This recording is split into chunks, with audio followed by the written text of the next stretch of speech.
Welcome back to Dr. Supercoach YouTube. You're on with Pig, and this is the final episode of my pre-season Pig's Pen series. We've had some brilliant content creators and Supercoach minds on this series so far, so please go back and watch any if you've missed any. We've had top 100 finishers, multiple top 10 finishers, 2 times AFL fantasy winner, but we've never had a Supercoach winner on the podcast until now. We've saved the best till last, and I'd like to introduce everyone to the 2024 Supercoach champion, Joven. Welcome, Joven. Thanks very much for having me, Pig. Big fan of the series. It's been some good work you've been doing, and keen to chat some strategy and general Supercoach today. It should be a lot of fun. Yeah, absolutely. And you've been jumping on as a guest on a few different podcasts, kind of dipping your feet in the world over the preseason a bit as well. Yeah, not a full-time content creator by any stretch, but a couple of podcast appearances. So it's been a bit of fun. Busy with uni, so can't spend too much time, dedicated towards Supercoach, but as much as I can. Yeah, no. So as I said on the intro, you won Supercoach in 2024. I've just asked you to have a think about 3 main tips that you would give someone, like if you were just having a random quick chat to someone.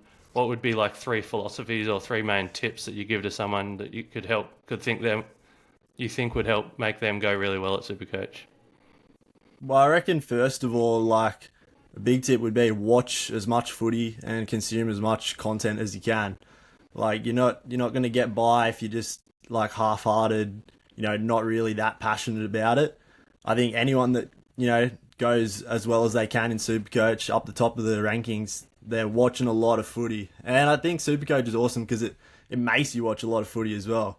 Like, I probably never used to watch as much footy as I did before I got like really into, wanting my players to score well and trying to win my leagues and going for ranks. So I reckon watch footy because, scores, they tell you a lot, but, you got to trust your eye and see the game for yourself. And you want to pick players in your team that you like watching as well. I reckon my second tip would be, it's pretty generic, but cash generation and value plays are king in Supercoach. You just got to try and maximize your value and, get as much cash out of your players as you can. It's a changing game. It used to be very guns and rooks, but with the more trades and, we're getting better insight into, the community as a whole is getting better at picking mid prices and underpriced premiums. So you got to try and get on those guys that are going to make a lot of cash. And then probably my third piece of advice, it's, not the greatest, but you're going to have ups and downs in Supercoach. You're going to have lucky bits. You're going to have, I traded into Isaac Rankin. He did his hammy and, had Tom Green for his 7 points or whatever it was last year. You're going to be unlucky. Just ride the wave. And, you need a lot of luck to try and get to the top, but, it's a lot of fun, but you're going to have some ups and downs, so just try and enjoy it as best you can.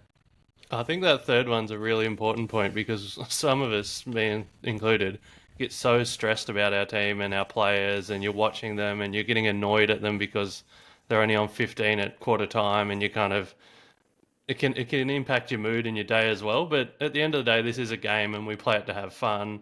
It's a hobby, so I think you're very correct that there's going to be good runs, there's going to be bad runs, you're going to be on both ends of the luck spectrum probably, so just enjoy the highs and maybe try and enjoy the lows, I don't know, but no, don't get too hung up on the lows maybe.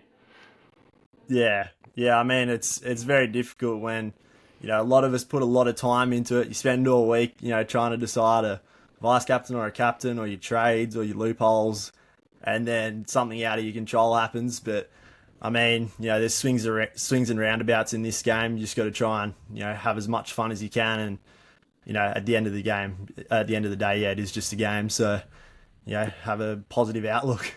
Yeah, no, I love that. So then getting on to some of the things that you did well in 2024 to win. So one of the things I was really interested was that you never got on Sarong, Ryan or Butters last year after they started hot. So how important... And they were the hot players and everyone wanted them. Everyone was trying to get on them and you just faded them. So you just said, no, I think I can get value elsewhere. I don't need these guys. They're too expensive. So how important do you think that is in targeting the value all throughout the year? and fading those hot players. Like, was that one of your keys, do you think? Or Yeah, I think it's probably one of my like most important trading philosophies once the season starts. Um, yeah, I think it's funny because people look for value players at the start of the year. Like no one's looking to, start a fully priced premium that's going to like drop a lot of like dollars from there on in. So, but then when the season starts, people are happy to trade into guys that are, getting to top dollar and, they're on a hot run, a 3 round average of 130 or something.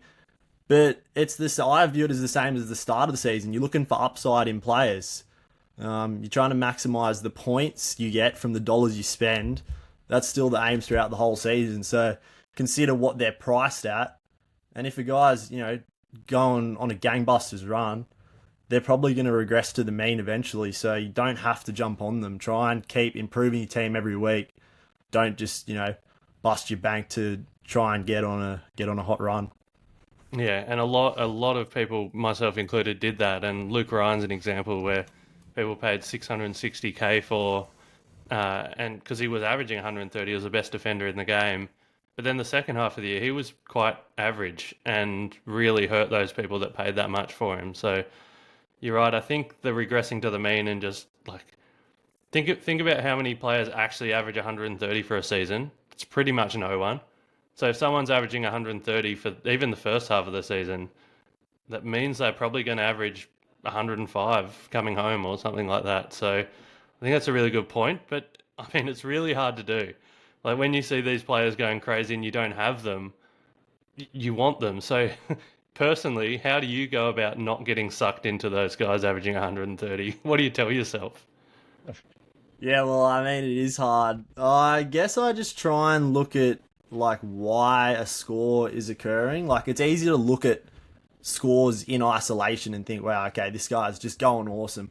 But, I like to look at, why is a player scoring the way he is? So for Luke Ryan last year, maybe it was, Fremantle were playing that ridiculous game style where they were just kicking back and forth in their back line. And I was sort of thinking, what is this game style? Like, this isn't doing anything for Fremantle. And then they did eventually, Longmuir sort of gave him a bit of a blast in the press conference one day, and then they sort of did try and move the ball a bit faster. So I think that is one of the things about, when you're looking at, a player, there might just be something in the game style that's going a bit differently for, a couple of weeks, or, they're not getting any tags, or, they're just in a hot run of form. You got to look at, why a player is scoring the way he is. And more often than not, you'll be able to find a reason that, okay, maybe it's not going to continue for an extended stretch. But as you say, like, I traded into Luke Ryan in fantasy last year. Like, I got sucked in. So it's very hard to, decipher what is going on, in a player's scoring. But yeah, I guess you just got to try and look at the trends and pick what's going to happen. Yeah, and I guess you could always fall back onto the only picking players that you think are value and upside, which, I mean, there were players that presented last year, like LDU around the bye was way under what we know he can do. And then he came home with the second half, and anyone that traded him in the 500K was laughing for the second half of the year. But then it's also the flip side of what we're just talking about. How do you know who's going to bounce back? It can be kind of tricky. Like you just see LDU averaging 100 for a stretch. You know he's a good player, but there's no guarantee he's bouncing back as well. So sometimes it's a bit of a leap of faith, just knowing that they are a genuinely good AFL footballer, and thinking that the underscores should regress to the mean as well. Hmm. Yeah, I mean, it's a bit of a balancing act. And sometimes you just have to get a bit lucky with these things as Yeah. well. Like, we're not inside the four walls of a club. We can't read a player's mind. We can't predict the future. I mean, as much as we'd like to have a crystal ball and see what happens in the rest of the Supercoach season, sometimes you just got to, have a bit of faith and get a bit lucky, because it's not always, we don't have all the answers. Yeah, for sure. And I guess one of the follow-ons from that is kind of, do you have a line of price that you're kind of trying to avoid? Is it like anyone over 600K is off the menu, under 600, or is it more like, yeah, they're priced at figure compared to what you think they could do? Yeah, that's mostly looking for players that, yeah, look at their price at and if they have some value. I think that's mostly what I look at. I mean, I think also it's important to have like captain options as well. So if Yep. I can't find any people under 600k or under with value that present a captaincy option, it's probably going to pay up. Like I started Bont last year, but I mean I think it's easier than ever with the early season buys as well. I mean you're going to have a vice captain look every week, and if you study the matchups and look at what's going to happen, more often than not you can find like a 115, 120. I'm pretty conservative on my VC and like taking the line, Yep.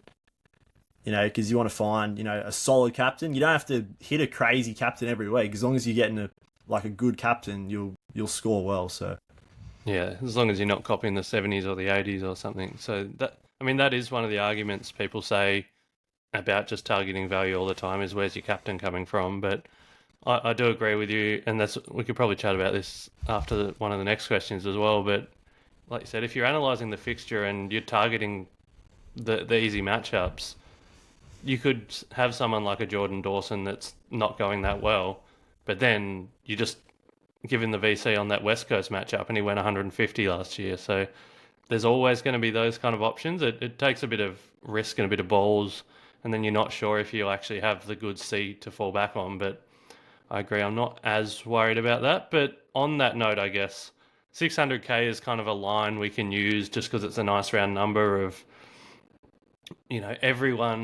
every single player over the last 2 years has dropped below 600k apart from Bond. So every single player in the game at some point has been below 600k apart from Bond. So that's where I'm just making this imaginary line because it's a nice round number, 600k. How many players over 600k did you start last year? And how many are you planning to start this year? last year I started Bont and Tom Green, who I was happy starting at over 600k, even though he had the early buy, because I sort of viewed him as an underpriced premium. I thought he could break out into the upper echelon, so that wasn't, that was still a value pick. I mean, it didn't work out, but my thinking was that he had value, maybe like 5 to 10 points of value at that price is still pretty good. So I started two last year.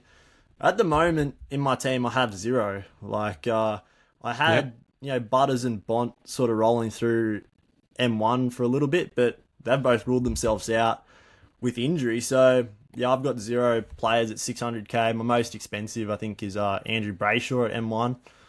So yeah, that's the way I'm rolling at the moment. Yeah, great. So the no one under 600k team, I'm guessing then there's a bit of more value spread around, and you're able to push a few rookies off field. And yeah, do you know how many rookies you've got on field? Because I see plenty of teams going guns and rookies that have about 8 rookies on field at the moment, and like probably maybe in those first few best 18 weeks that's not too bad. Some of those scores will drop off, but once we get to round 5 and we're back to best 22, having 8 rookies on field, does seem a little bit like a bit shaky, and you're probably going to cop some 30s or 40s. So is the rookies off field kind of a reason that you're thinking that, or? Yeah, well, it sort of looked like at the start of the preseason. I mean, it sort of looks like this every year, but it looked like a really strong rookie crop. I thought, maybe a few more rookies on field than last year. But at the moment, I've got, I think, four on field, one in Yep. defence, three in the midfield. And I think I started four last year as well. So I'm always like pretty keen to get rookies off field. Like, I mean, the aim of the game, and this is probably what helped me a lot last year, is I got my rookies off field really quickly. Like, I was just got in a really good upgrade cadence, and my team was done. Like, I had 22 premiums by the buys, I think. So, like, yeah, starting less rookies, if you can hit on enough of the mid price, if they present enough value, you're giving yourself a big advantage. But yeah, it's a risk you take because if the mid prices fail, then you're not making cash gen. Like rookies, they don't have to score as much as mid prices to make cash gen, so they're a Yep. lot safer in that regard. But they're not going to make you as many points on field. So yeah, it's a bit of a balancing act. Four at the moment. Yeah, I'm fairly happy with that. I mean, the good thing is we get a look at these round zero rookies, so we're going to know what their role is for sure, but also what sort of cash gen they're looking at. So I mean, anything could change if someone like a Kako comes out and pops a 4 goal, 100 point performance in round zero. I mean, you probably got to hop on him, but yeah, I'm happy with that at the moment. Yeah, I think that's fair. And, guys like Sheldrick and Nevitt and Sardis, yeah, we'll see them round zero. We'll see their role, hopefully with nearly fully healthy teams and what they score. So I guess the follow-on question from you saying you're not starting everyone, there's no one in your team over 600k at the moment. When I've gone with a similar structure in Slack, and kind of the main, well, there's a few criticisms of it from people that haven't fully adjusted to the value game, but the main one seems to be, oh, who are you going to pick as a captain? I don't like the look of any of those guys as a captain, because people are really keen on the Bonts and the Cherries and the Gawns, like really safe captain options. So who do you think kind of under that 600k, you'd be happy VCing or seeing on any given week if they have the right matchup? Yeah, well, I look at my side at the moment. I think probably like a Andy Brayshaw. Definitely, he's got some juicy matchups in his early run. I've got both Horn Francis and Rosie.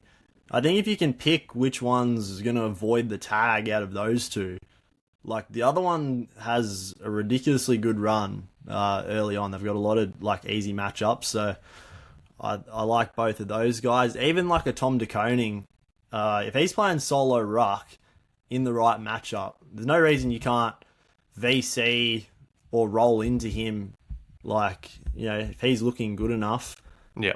and then yeah, like I think even like a Jack McRae or a Wanganeen Millerer, like in the right matchup, anyone can be a captaincy option, and you got two cracks at it early on until you get those more expensive safe captaincy options in. Early in the season you got the buys, so yeah, I'm happy to have a crack at any of those guys. I think.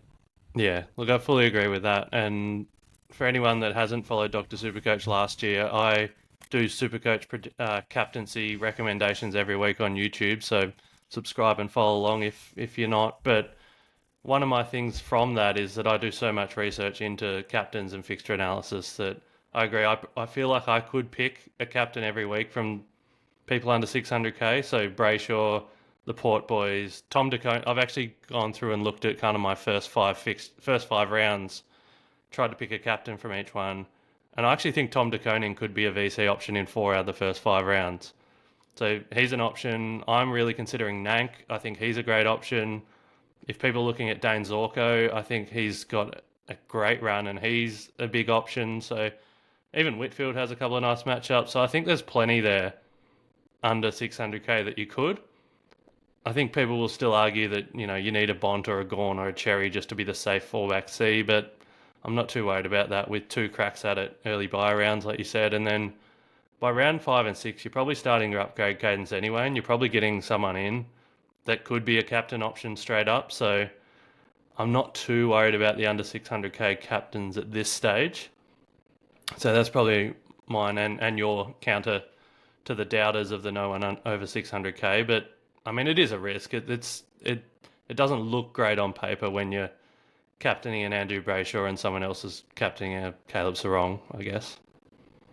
Yeah, well, even I think like a Sherry, I actually don't even think he's that safe a captain option early in the season. He's got some really tough matchups. I mean, he was better in the second half of the season, but I don't know. I've seen the numbers floating around. The averages he did against his early opponents this last year were not that great. I wouldn't feel that confident putting just a straight up C on him early on. I mean, he's probably good enough to defy matchups, and he's better than he was at the start of last year, but it's just enough to scare me away that you're paying a lot for him, and you want them to be if you're paying over 600k, you want them to be amazing captain options. So yeah, I'm happy to steer clear if I've got a bit of doubt.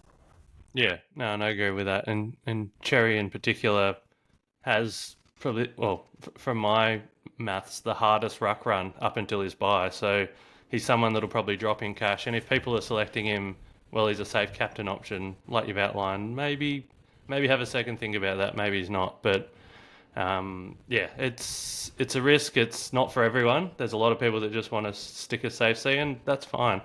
I'm not going to push anyone either way, and I'm not going to if someone's set on a cherry, I'm not going to turn them off it because he could go really well.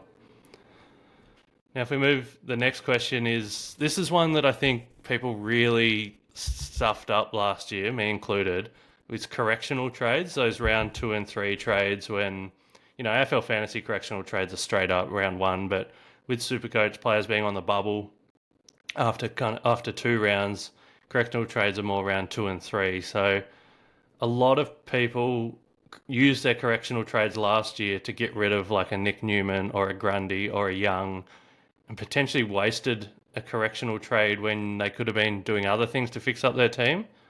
What are your approach to correctional trades in rounds 2 and 3? Like, is it getting off a 650k premium that's about to plummet because you got it wrong, like a Libba last year, or is it fixing up your mid prices, or is it actually just fixing up your rookies and getting the right rookies?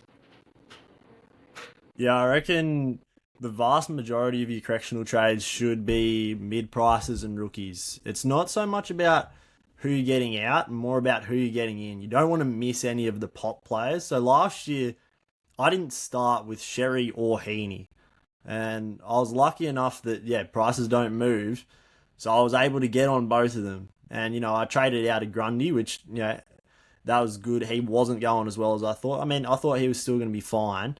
But I was happy to move him on to get on Sherry because, yeah, I reckon the most important thing is get on the players that you missed that are going to make a lot of cash and preferably score a lot of points on field as well. They're not. Those are the sort of players that are going to burn you. If you missed a Heaney last year, if you missed a Sherry, if you missed like a Nick Martin, because they're making so much cash, you're paying cheap to get someone that's at the top of their line. It just really makes it hard to catch up. So that's probably the biggest thing. And also get the rookies that look like they've got good roles, good scoring potential, good job security, because you want them in your team for a long time. If you don't get those guys, if you missed an Ollie Dempsey at the start of last year, I'm not sure if I started him. I know a lot of people miss Sharp. You got to get those guys quickly because otherwise you're not going to be able to complete your team quickly enough or to a high enough standard. If you're running with rookies that burn out after 6 weeks or get dropped after round 3, so get on those good rookies. I reckon the premiums, just back yourself. They're premiums for a reason. They're, unless it's an injury, I would sort of just steer clear of trading my premiums to start the season because I'm not going to get burnt by if I started I don't even know who I started. Like a Tom Green. If Tom Green had have gone like, 100 or 95 to start the season, that's not going to burn me. Missing out on those other guys that pop is, yeah, definitely try and get on rookies and mid prices first few rounds. Yeah, yeah. I think that's a great tip because I think I looked at it the wrong way, the other way. I think I looked at it who's in my team that I need to get out, whereas you're saying who's not in my team that I really need to get in. And for me, with that mindset, I also didn't like what I saw from Grundy. He wasn't scoring great. So, and I never really wanted him in the preseason, but then the round 0 got me in. So I kind of confirmation biased myself into wanting to get rid of him. So my thought was, let's get Grundy out. Who's the best I can get? It's Tim English. I paid 700k for Tim English as a correctional trade, and that was probably one of the first derailing points of the season. But if I had have been thinking about it from your lens of who should I get in, like Grundy could have been the cull for sure still, but it might have been that, yeah, I needed Cherry because he's going up, or, I mean, it was a few weeks later even then, but Amik kind of took off and he was someone that a lot of people got and needed. So I think that's a really good tip of, yeah, don't look at your team and go, who don't I like, who's underperforming. Maybe look at the rest of the field and think, who don't I have that I really need? Yeah, I think that's just really important for the start of the season. As you get into a bit more luxury trade season and as the season goes on. But because the price rises are so steep at the start of the season, you got to get on the guys that are, because they just get away from you, and then if you miss them, you're in a lot of trouble. So yeah, that's what I like to target at the start of the season. Yeah. And then I guess following on from that is that what do you suggest someone does if they have a mid pricer? So I mean, last year it was Hayden Young and Nick Martin both started with a couple of 70s, so that's why people really wanted to get rid of them.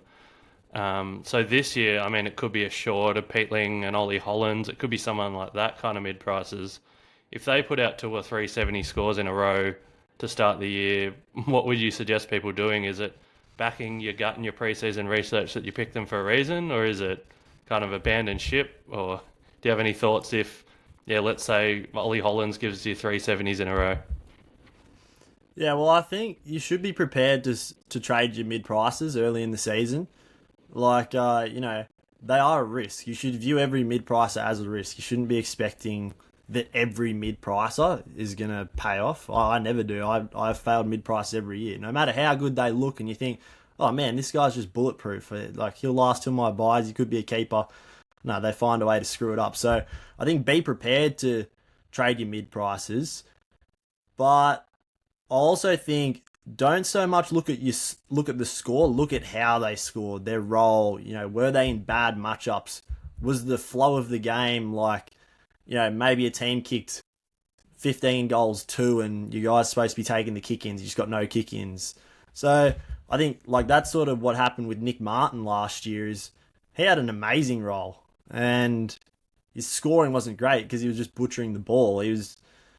And then obviously as the season went on, he was amazing. So that's just one of the things you got to look at is, yeah, not so much their score, but why a player scored that way. Is that going to continue? So if Ollie Hollands comes out and scores 370s, but he's taking 70% of the kick-ins and he's spending 95% time on ground and looking good, they're just burning him a few times, or I don't know, just the game's not quite falling his way. I wouldn't be that keen to get off him. But also, it's about who you're bringing in as well. So, if there's an option there that's going to make a lot of cash, that's going to score like similarly or better than an Ollie Hollands, like jump off straight away, because either you want these mid prices making cash or getting close enough to the top of the line to sort of match it and you're not losing too many points off a top 8. So Hollands, if he's going at 70, yeah, he's way off the top of the line. He's not making enough cash. But if you think it can turn around and there's no other value options to jump on, I'm not too opposed to holding him. Yeah. So more about the role, and that was probably one of the hard things with Hayden Young last year because his role changed when he started going bad. I think one of the defenders got it. Maybe two of the Freo defenders got injured in the first couple of rounds, and then he moved to the half back, and everyone just went, "Oh well, the role's changed. He's not in the midfield anymore. Trade him out." But then that didn't really last long, and he went straight back in the midfield. So that's kind of, you do your research and you do your due diligence, but sometimes it just doesn't break your way either. Yeah. And then one other question I've just thought of kind of on the spot, not on the run sheets, I'm going to put you on the spot, is rookies like with serious talent. So we've had so many come through the last 3 years. I'm thinking guys like Dacos and Sheasel and McKercher. Obviously, they all had really amazing friendly roles, so it's worth paying the 200k to start them. How do you feel about someone like Levi Ashcroft that is an elite talent, one of the, going to be one of the best players in the league potentially in 5 years, but he's coming into a Brisbane team that is absolutely stacked. Might be best 22, might be even sub, probably will be best 22, but Chris Fagan called him more of a goal sneak on the weekend, so that makes me think forward a little bit as well. But what are your thoughts on someone with a bit of a shaky role, but they're just this elite, prestigious talent that'll get it going at some stage, but it's 200k to purchase them? Do you have a thought on someone like that? Yeah, well, I like it, but it sort of reminds me a bit of a Sanders last year. He came in with big rookie numbers. I thought he was going to be amazing, and just couldn't quite find his way into a steady role in the Bulldogs midfield. He got bevoed and then was out of the side, and his cash gen probably wasn't really that worth paying up for him. You would have got a bit more cash out of a cheaper guy. So yeah, Ashcroft and like a Sid Draper have been sort of in and out of my team this year. I view them as, I think they're good enough that even without an amazing role and shaky job security, it takes, one or two good games. Ashcroft's good enough that he just forces his way into, playing in a good role. Because Fagan, he's looking at him and he's thinking, wow, okay, he's just a gun. So Yeah. I think he's a bit of a sub risk, but I'm probably still happy to, just on the chance that he pops a 91 week, if he, even if he's only on 35% CBAs, he's good enough and he's got enough scoring credential to do that. I'm happy to start him, even if it's a little bit shaky. Um, just you don't want to miss out on a guy like that has that scoring potential, I think. Yeah. No, I think that's fair. And he is someone like one of those elite talents that could make you 250k, and they're the rookies you don't want to miss. Like, I mean, even the Sam Darcys and the Ollie Dempseys last year, the people that missed them just are high and dry without cash at the end of the year. So I think I agree with you that someone that has the potential to make that kind of money and is probably more likely than not to at some point of the season. Like, I could see where his first 5 weeks are a bit slow, but then he really gets it going, motoring into his bye. So yeah, that was an interesting one. A little curveball, not on the run sheet, that I thought I'd throw at you, that I thought throughout the podcast. So now this is a question that the Doctor Supercoach Slack community's been asking everyone. Which player would you love to start, but you're not sure you'll have the guts? Or is your theory just, if I love him, I'll just start him? Don't worry about it. Well, yeah, probably the main thing with this guy is I probably don't have the guts to start him. The early buy I really don't like. And just a few things going against him is Will Ashcroft. So I think it's sort of more of a gut pick. The numbers don't really back up picking Will Ashcroft from where I sit. Like, I think you're banking on a bit of natural progression rather than his role's not going to change too much. Like, I think he'll still be third or fourth in line behind Dunkley and Neil in the CBAs. I more just think he's an absolute jet and he can sort of defy, not getting massive CBAs, having an early buy, and just push to like 105 because he's that good. He hunts the ball that well. He's so classy. He's just a workhorse. So I don't have him in my team. Just a few things go against him, like he won't get the Lions' share of the CBAs early on. Pardon the pun. He's got the early buy. But on the other end of the spectrum, he has a good early fixtures.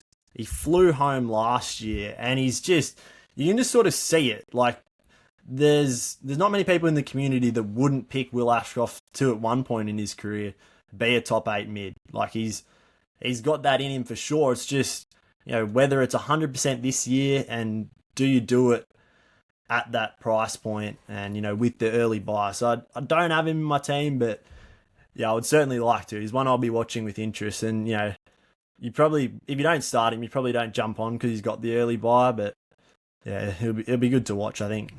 Yeah, no, I think that's a great example because he's someone with so much talent, but yeah, banking on natural progression was something that Selby and I talked about, and it's not something that we generally love to do. It's more the role change that you want to jump on.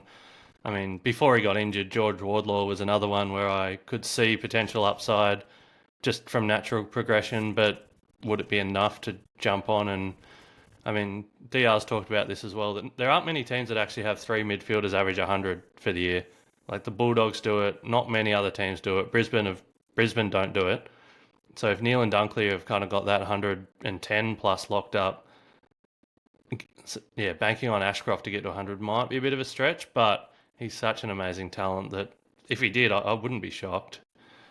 But like you said, the data maybe isn't there. It's more of a eye-testy, gut feel kind of vibe. Now, if we move on to the next segment, which is where we both want to bring a player to the table that we think's interesting and worth a discussion, we've got 2 big boy rucks to chat about to end this series, so I'm really looking forward to this. Rucks are one of my fortes that I love talking about, so when you proposed this Bulldogs boy, I was quite happy about that. So do you want to introduce Tim English and why you want to talk about him? Yeah, well, Tim's speaking no English. He's actually my R1 at the moment. I like sort of where it's trending for him. Obviously had, you think of last year and it was such a horror year for Tim English. Like, fell off completely from where he was the year before and he still averaged, I think, about 107. So it's not, by any means, he was still still, around the mark of being an excellent ruck. It doesn't take much to get from 107 to, even 10 points a game. Not a lot has to change for him, and he's back up, in the top 3 or 4 rucks in the comp. So, people, it's easy to forget. He averaged 128 in 2023, and he just looked amazing. He's got a good scoring build when he's up and running. So I think, he gets his points in different ways. A bit like a Sherry, doesn't have to score in one avenue. He gets around the ground, he tackles, he marks, he kicks well. He's a bit like an extra midfielder. It's easy, he's only 27 years old. I think he could just really bounce back this year, and he doesn't have to get all the way back up to 128. That's what I like. So priced at 107, if he can settle somewhere in the middle between 107 and 128. Obviously, he didn't look that good last year. He looked amazing the year before. I think that there's a middle ground there where Tim English gets back to, and he's sort of in the conversation for the top 3 or 4 rucks, and where he's priced at, and with some question marks over some of those other guys. I don't mind, having a look at Tim English there. Yeah, one of the things for me when was looking at Tim English, a lot of people just anecdotally blamed his decline on Sam Darcy's emergence and Darcy coming and taking more ruck time, but I didn't really see that to be the case. So in 2023, English attended 77% of the Bulldogs ruck contests. Last year he did 75%, so pretty similar. His time on ground and CBAs were very similar in both years. His disposal efficiency and marks were actually very similar. The two metrics that were down were his tackles and his kicks. Kicks, I'm not really sure why, but tackles I feel like I've got a good explanation for. And the difference in my mind for his tackles was that the Bulldogs were a team that went from 103 ruck contests or stoppages per game to 98. So they lost 5 stoppages per game from 2023 to 2024. 5 stoppages a game difference is actually a really big difference. So that's less opportunities for English to get a hit out to advantage, get a clearance, lay a tackle, whatever it is. So for me, last year they were 6th. The Bulldogs, they were still 6th in the league for stoppages. I think that's probably more sustainable than when they were 2nd in the league when Tim English was a monster. So I probably don't expect him to get anywhere near back to that 128 because I don't think Bulldogs are going to be, the second highest stoppage team necessarily. But I do agree with you that I think somewhere in that middle ground, for me, it's maybe more the 111 to 113, but, priced at 107, that's still fine. I think that's still a really good pick. Yeah, and it's interesting to sort of look at, why things went wrong. Because as you say, he had the same role pretty much. It looked like a different Tim English out there to what we saw the year before. And I remember he had a bad preseason. He had shocking migraines. And, Yeah. it's not really an injury or, ailment that we hear much about in AFL players, but shocking migraines, that's no joke. That really, I think, messed up his preseason quite a lot, and he wasn't able to get, I don't know if it affected his fitness or just his match readiness, but he looked different out there. And then there was a bit of, talk about the new ruck rule might have affected him a little bit. So he had that shortened preseason, maybe didn't have quite as much time to, prepare for these, new ruck adjudications, where there's a bit more wrestling allowed, and that's never going to be Tim English's strong suit. If he's, there's a reason why people are predicting Sherry to, just monster him in round 1 because, Tim English isn't a stand there and wrestle type ruckman. He's a finesse and, run, and he's just an overgrown midfielder ruckman. So, I think maybe the new ruck rules affected him a little bit. Full preseason. I mean, I know he had that ab strain or something, but I'm not too worried about that. I think that was a contact injury. So, I think he could get back to, not back to 128, but yeah, I think there's definitely value in where he's at based on, what went wrong last year and what he has looked like in the past. Yeah, and I think when we talk about value, a lot of people think it needs to be 10, 15, 20 points of upside. But when they're kind of one of your premiums, it only needs to be 2 or 3 or 4 or 5 points going up. And that's value and that's enough. It's just you don't want to be on the guys going 5 to 10 points down. Is probably more. That's how I see the value game a bit. It's actually avoiding the guys dropping as much as it is getting on the guys going up. So the 5 points a game that maybe we're thinking English can get, you're a little bit more bullish. Maybe you're saying 10, but I'd be pretty happy saying 5, and I think that's enough. So one other thing I looked at with English, obviously captaincy picking is my forte and fixture analysis, and I did a little bit of a dive for you on this. Especially, I think the fixture is really important to consider for starting premiums, and especially rucks, in my opinion, because I think they really heavily correlate to an easy or a hard matchup. So English on paper, he actually has a tough run on paper if you kind of use the DFS data of the last 10, but that is using 2024 data, and a few of those teams he's playing actually have ruck injuries, so he's not going to be playing against the big dogs potentially in those first few rounds. So if I look at his fixture, he has Cherry first up. That's a medium matchup, I rate that as, because Cherry's not actually that huge at hitouts. Then he comes to Darcy Cameron, again medium. So his first two aren't amazing. I probably wouldn't captain him in those first two. But then he gets Tom De Koning and Liam Reedy in a row, because I don't think it doesn't look like Shrek will be back then. So TDK and Reedy, I'd probably be captaining him potentially in those games. Then he comes up against Big O. That's a bit tough. I wouldn't really give him the C there. But then following that, he gets Marshall and Briggs again. So they're both easy matchups generally. They don't really win many hitouts, so maybe English could snag another 5 or 10 hitouts. I'd be happy giving him the captain there. Then after that, there's a bit of a mix with some, Sweet and Wits. They win a few hitouts. They're pretty tough. But then he gets Nick Bryan and Sam De Koning coming into his bye. They're probably spike scores again. So if I look at that fixture as a whole, the first 11 games up until his bye, there's actually probably 6 games that I consider English as a VC or a C, which is really nice for a 600k, sub 600k player. And when people are saying where are you going to get your captains from sub 600k, it's things like this that you can look at. You can go, English comes up against Tom De Koning and then Liam Reedy, and then he's also got Brian and SDK and Marshall and Briggs in there. So I do like English as a starting pick, and especially over half his games probably being captain worthy. At 580k, I think it's a good shout and a good discussion that you brought to the table there. Yeah, and I think as well with you mentioned it before, but rucks is one of the positions where I look for the matchups. That's a big part of picking captains. Rucks, you can sort of, if they've got an easy matchup in the ruck, and I did it a lot with, I had Marshall and Sherry on the run home, and just if you got two elite rucks, you're gonna find a good matchup probably somewhere between the two of them each week, or every 2 weeks, and the ruckman just feast when they've got. I mean, Rowan Marshall, I traded him in when Gawn went down, and he was just amazing because he had an amazing run coming up, and he was just playing at Marvel and just destroying guys, dropping 120s, 130s. So yeah, ruck is definitely one of the positions where I don't usually like to look too much at fixture analysis for my starting team, but rucks is a position where if you're picking premiums, does play a pretty big part, because I think the correlation between an easier matchup and spike scores it feels like anecdotally pretty high. Yeah, yeah, for sure. And I've done a fair bit of analysis into that, and it does seem to be, and this is my theory, is that a ruckman, no matter what matchup, they'll still get similar amount of marks, similar amount of tackles, similar amount of kicks. They don't really change that much.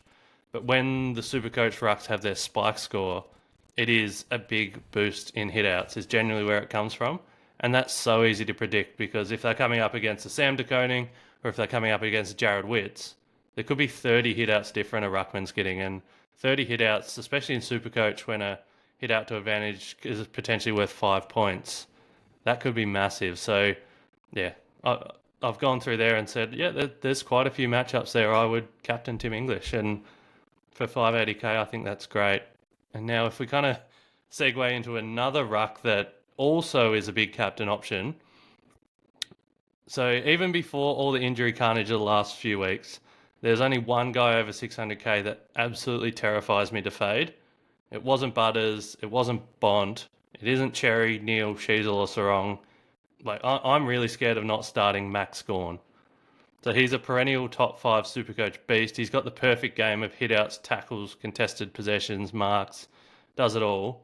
He's coming off a season in which he averaged 124, despite his midfielders falling over themselves around him and Melbourne sucking at the end of the season. Like they were one of the easiest teams for midfielders to score against. They were not good. Now this year with a healthy Clary, Petrarca, Rivers, and hopefully a healthy Varney by round one, I actually really expect Melbourne to bounce back this year, and that midfield, I expect them to become dominant again. And I think that boosts Max Gawn, having his hitouts to advantage actually go to his teammates more often, potentially having more stoppages because the opposition aren't just walking the ball out of there. It's 668k, it's very expensive.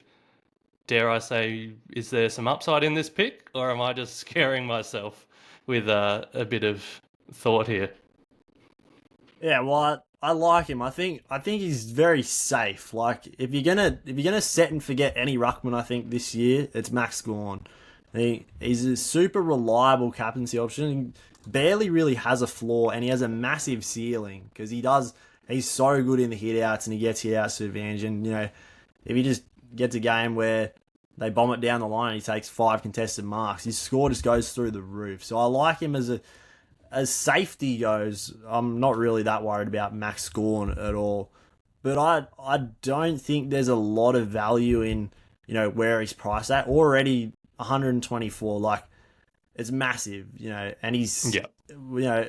I don't like to think age too much when I'm picking players, but he's 33, so he's not he's on the older end, and maybe it's not a huge concern. I might be sort of talking like this because I don't have him and, trying to think of, things that could go wrong for him. But, if they are in the hunt for, the finals and they're going and they've got a good record, what's to say they don't bring in Tom Campbell for a week or two, and, they've brought him in. I'm not too worried about Tom Campbell, but, he is 33, might be in need of a rest at some point, and he's usually been pretty reliable. So I just worry about that a little bit. One other thing was he sort of dropped off a bit in the second half of last season, so he had a bit of ankle injuries and stuff. But it's just I think he'll be good to start this year, but whether he maintains 120 sort of average for the whole year, I just wonder about that a little bit. And if English or a Tom de Koning, you're saving us so much money going down to them, and if they can go at about 110, if Gawn goes at about 120, 125, you're not losing too many points off of him. I mean, the danger is that he becomes just a permanent captain option, and people are captaining him for 160s and stuff, and then you're playing catch up. But I find it hard to start a player that's so expensive and probably not that much value, and he's old. Yeah, that's fair. One thing I did look at is Melbourne had the 15th most ruck contests last year, so aka one of the lowest stoppage marks in the comp. In 2022, 2023, they weren't really a high stoppage team either, but they weren't as low as 15th in the comp. So maybe that has a little room to bounce back if it does. Like if you imagine Max Gorn with another one or two, three stoppages a game to do his work, that could be a little boost. But I do agree there's the age thing. I mean, I definitely agree with the. I think he will come out hot. First half of the year will probably be better than the second half of the year. I think I agree with you there. So then it's just a thought of do you start him? But also it's very very expensive. And again, fixture analysis, I'll have to do this with Ruck, so I had a look into it as well. In round one, he gets Kieran Briggs. That's normally a fairly easy opponent to win the hit out against. I'd be captaining Max Gawn against Kieran Briggs. Round two, he gets Cherry. I probably wouldn't captain him then. Round three is Wits, which is really hard. I would steer very clear of that. But then he goes up against Sam de Koning, Nick Bryan, possibly Liam Reedy, depends on when Darcy's back, then Nankervis, then whoever West Coast roll out, then Lloyd Meek. So all of those matchups in round 4 to 8 are absolutely gold for Max, and I would probably recommend him as my captain option in every one of those games. So that's potentially one of the reasons, I'm a bit scared of fading him, is just that, especially that round 4 to 8. I wouldn't be surprised if he goes up in price for a little bit. I'm very confident he'll drop towards the end of the year. I agree with you there, but I'm wondering if you could start him and then just be your captaincy option till his bye, and then you flip him to Cherry, maybe coming off Cherry's bye with Cherry's awesome run home. It's just a thought, thinking out loud, but yeah, he is the one player over 600k that scares me to fade.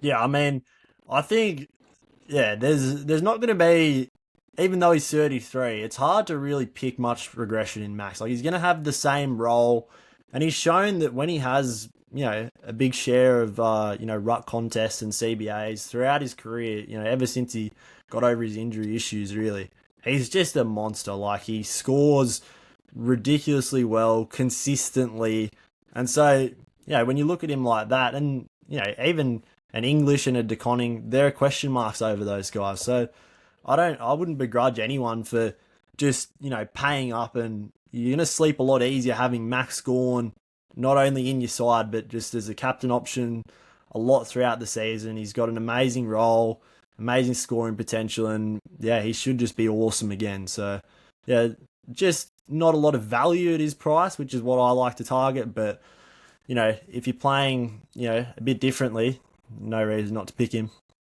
I guess that's one question that I was keen to ask you is that, if you have you starting Bont last year, you started him as a captain knowing he wasn't value and would drop. So are your thoughts on, say, 30 of your 31 players being value and they're just one that's going to drop in cash, even if they're going to drop 100k, is that still a bit of a turn off for you? Or is it maybe that's okay if they're a captain? Or are you still just all 31 being value if possible? Yeah, I think it's different because because you have a set number of trades in Supercoach. Like I think picking someone like that where you're not going to have to burn a trade on them, and they're just setting your team for the whole year. It is handy, and I wouldn't. I think it's not something that I'd steer clear of because I picked Bont last year, and maybe the only thing that really turns me off Gawn a bit more is his age, and I think there's other ruck options that Yeah. present a bit of value. If there wasn't, and if English were to, if they had to sign Braden Crosley and play in a two ruck setup, probably have gone R1 right now. So I don't think it's really necessarily, I don't want to start with anyone over 600k. I don't think that those guys are good options. It's just with the way I've got other options, and I think I can get away with not starting someone that expensive, but. Yeah, there's no problem with picking someone like that as a captaincy option. Yeah, awesome discussion. I don't have Max Gawn. I haven't had him this whole preseason, but like I said, he's the one that scares me. But he might be one where if I've built my final team after these preseason games and round zero, and like currently I've got Nank there and I'm really comfortable with Nank. Not necessarily as valued, but just as a safe captain option for quite a few weeks. So, but if I build that and then I somehow have 70k left over, maybe just Nank to Gawn to be the Uber captain could be a thought. But on that same train of thought, people are worried about the ruck line and people falling over. I think the ruck line is awesome this year for value. Like I still think Nank's value, but then Tom DeConing and English, as you've mentioned. But then we've even got guys like Darcy Cameron and Lloyd Meek and Kieran Briggs. Like, yes, they have the early buy, but I actually think all of them still have maybe a few, 3, 4, 5 points upside. Jordan Sweet actually, I think, has got 10 points of upside. I wouldn't be surprised to see him go close to 100. So Matt Flynn might still even get a game. Who knows? This will come out after we're recording this before the West Coast preseason game. This will come out after it. So this might be null and void, but Flynn could be an option too. So there's plenty. I think there's a lot of value in the ruck line, and you probably don't need to go for Cherry and Gawn. But I mean, yeah, we'll see. A lot of people are building their team and having cash left over, so we'll see where we go. Yeah. Oh, yeah. And we still got a bit of time to watch, 3 preseason games from when we're recording, and then round zero. I mean, our teams are going to change a lot after round zero. So I'd say anyone listening, don't, pigeonhole yourself into any structures just yet. Don't lock yourself in. Don't get attached to certain players, and, unless think about every player when you're putting them into their team. Look over, convince yourself, do I have to pick this player? What's the narrative behind? Do they have upside? Are they going to be, top 6, 8? Are they going to make a lot of cash? Like, look at every player, and keep thinking all the way up until, round one Thursday night, and then make the decision then. Yeah, I love that. Well, I think that was an incredible discussion, Joven. Honestly, I feel like I could have spoken to you about this topic for hours, but maybe I will in our DMs, or I'll get you help with my value team. But where can people find you on Twitter? And also, do you have anything else planned in the preseason? Any guest appearances? Anything lined up, or is it just all focus ahead for round 0 and round 1 now? Nah, just gonna be watching a lot of footy. I'm at Joven May 32 on Twitter, but I'm not very active over there. So not a lot of content coming up or anything. I'll just be Yeah. watching along and trying to make my team as best as it can be. Have a tilt it back to back. Gonna need a lot of luck, but I'll give it my best shot. Oh, well, we've had Selby on this, and he went back to back in fantasy. So now, if we get you on this, I'd back to back in Supercoach maybe. Yeah, don't know. You're comparing me to the goat just yet, but if I string a couple more consistent seasons together, might be in the combo. Yeah, love it. So then, to all our listeners, thanks so much for being on this ride with me in this 2025 Supercoach preseason series. That's the end of it now. Pig's Pen is finished with episode 10. I hope you learned a lot and can take this advice into your season and dominate your leagues or rankings. For those who have only just discovered Dr. Supercoach this preseason, please subscribe to the channel, turn your notifications on. As I said before, this is a place where you'll get the best Supercoach captain's advice in 2025.